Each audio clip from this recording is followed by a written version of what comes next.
Pelo sinal da Santa Cruz, livrai-nos Deus nosso Senhor dos nossos inimigos. Em nome do Pai, e do Filho e do Espírito Santo. Amém. Do Evangelho segundo Lucas.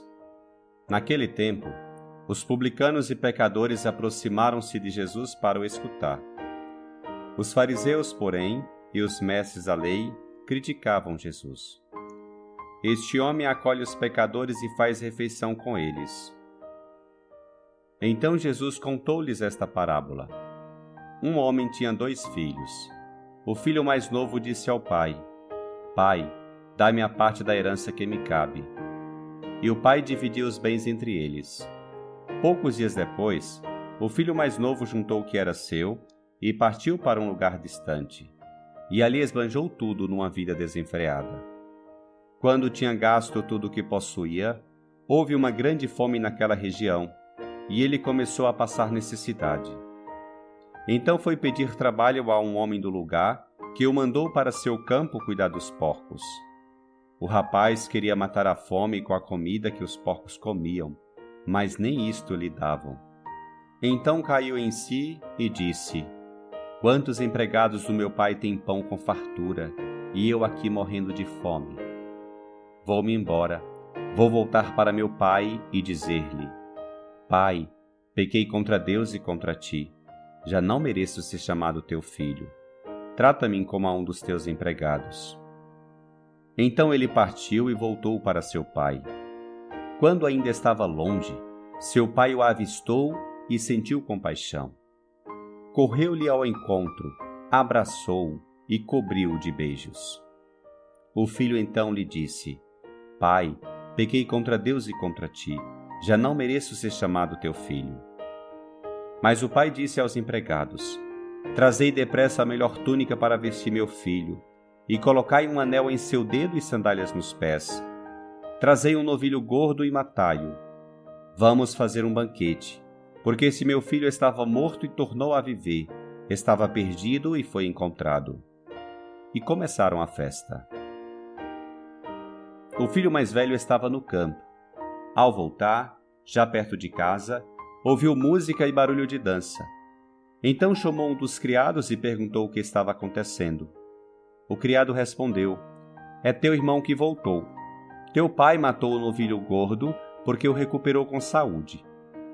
Mas ele ficou com raiva e não queria entrar.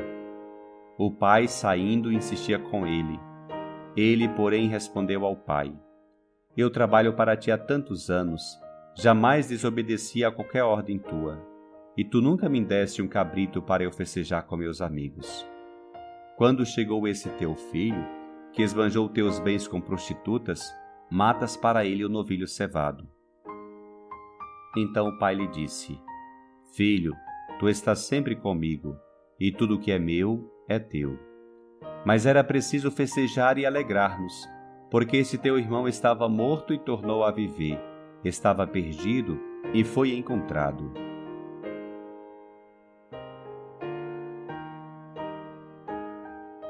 O Evangelho de hoje nos oferece o que, sem dúvida alguma, é o texto mais belo e eloquente de Jesus: a parábola do filho pródigo. Uma passagem que se encontra no Evangelho de Lucas, que em seu capítulo 15 nos oferece 3 parábolas da misericórdia: a ovelha perdida, a moeda perdida, o filho perdido.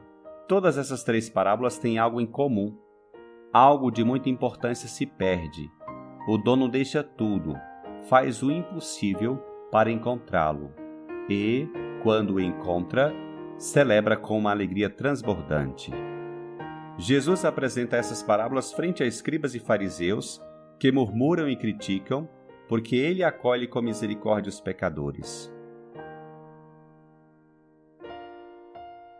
A propósito desse evangelho, gostaria de compartilhar contigo 3 reflexões. Em primeiro lugar, essa parábola se chama comumente de parábola do filho pródigo, mas muitas pessoas não sabem o que significa a palavra pródigo. Pródigo significa desperdiçador, esbanjador. E a parábola se chama assim porque o filho mais novo, quando pede a herança a seu pai, a desperdiça ruidosamente. São muitos os autores que, ao longo da história, têm chamado a atenção sobre o título dessa parábola. O protagonista, na verdade, não é o filho esbanjador, mas sim o pai, que é quem verdadeiramente esbanja a misericórdia. A parábola, portanto, precisa ser chamada não de filho pródigo, e sim de pai misericordioso. E seria muito bom se tu te identificasses com as personagens que aparecem nela.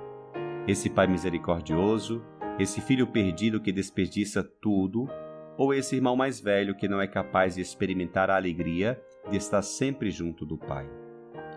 Porém, sobretudo, seria melhor ainda se saboreasses cada detalhe dessa maravilhosa misericórdia de Deus para com seus filhos, especialmente com os mais pecadores.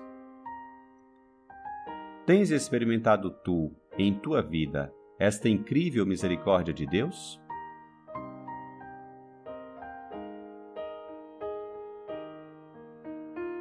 Em segundo lugar, quero fixar-me neste filho que se vai e na indigência em que ele voltou. Chama muita atenção que seja o filho mais novo, não o primogênito, que se atreve em vida a pedir a seu pai a parte da herança que lhe cabe.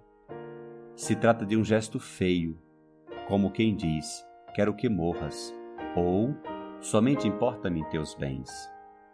Porém, este pai é tão bom que lhe dá a parte que lhe cabe. Que tipo de pai é esse tão generoso? Mas o filho estraga ainda mais a situação. Quando tem os bens, se vai para longe de casa. E vai pensando que em um país distante será muito mais feliz, longe do pai. Porém, quando gastou tudo, então começou a sofrer indigência. Essa é a essência do pecado. Quando tu te afastas de Deus, acreditando que será feliz, que será mais livre, que desfrutaria mais da vida, dá de cara com a tristeza e o vazio. A parábola expressa muito bem, dizendo que esse filho acabou indo cuidar de porcos, animais mais impuros para os judeus, e pior ainda, acabou desejando comer o que comiam os porcos. Entretanto, aconteceu algo em seu coração de filho. Reconsidera, percebe seu erro, se arrepende, decide voltar à casa do pai, se põe a caminho. Tu também, em alguma ocasião, te afastaste de Deus a ponto de sofrer essa carência, essa indigência, esse vazio?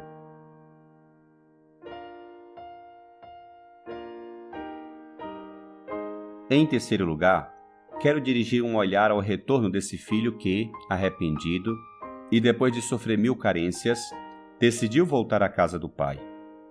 Um detalhe muito bonito que assinala o evangelista.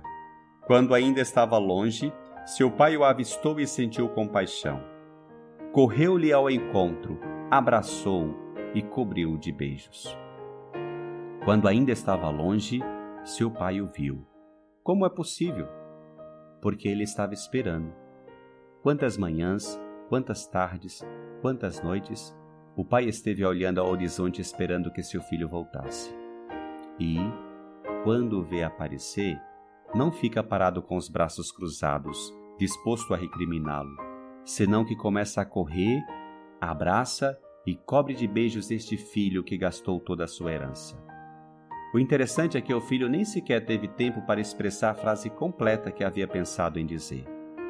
O texto dá a entender que, com esses abraços e beijos, o pai não deseja sequer desculpas. O importante agora é que ele está recuperado. Esse pai não o condena. Ele diz: trazei depressa a melhor túnica, porque o pecado nos desnuda, deixa a nossa veste manchada. Estar com Deus faz com que tenhamos uma veste limpa, uma veste de filhos com dignidade. O pai disse também: colocai um anel no seu dedo. É o anel da aliança. Deus quer estabelecer a aliança de amor. Deus te reconcilia com Ele, te perdoa. Disse ainda o pai: põe as sandálias nos pés. Deus não quer que firas os pés com as pedras do caminho. O pecado te deixa descalço, mas Deus te oferece sandálias. Se esses beijos, abraços, esta túnica, este anel são de uma generosidade, de uma bondade e de um amor abundante, ainda tem um detalhe impressionante. o novilho cevado foi pego para fazer uma festa, porque o filho estava morto e tornou a viver, estava perdido e foi encontrado. No entanto, o irmão mais velho, que esteve sempre com o pai, não teve a capacidade de se alegrar. Ao contrário, demonstra inveja e desgosto porque o pai foi tão generoso com o filho perdido. Tens sentido tu, alguma vez, os abraços e beijos de Deus Pai quando voltaste a Ele? Te alegras que Deus acolhe seus filhos perdidos?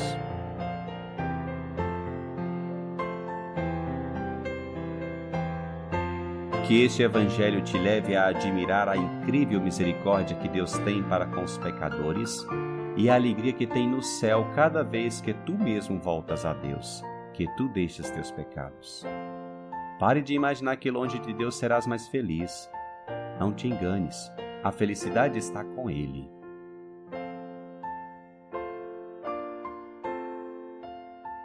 Que o Senhor te abençoe, te livre de todo mal e te conduza à vida eterna.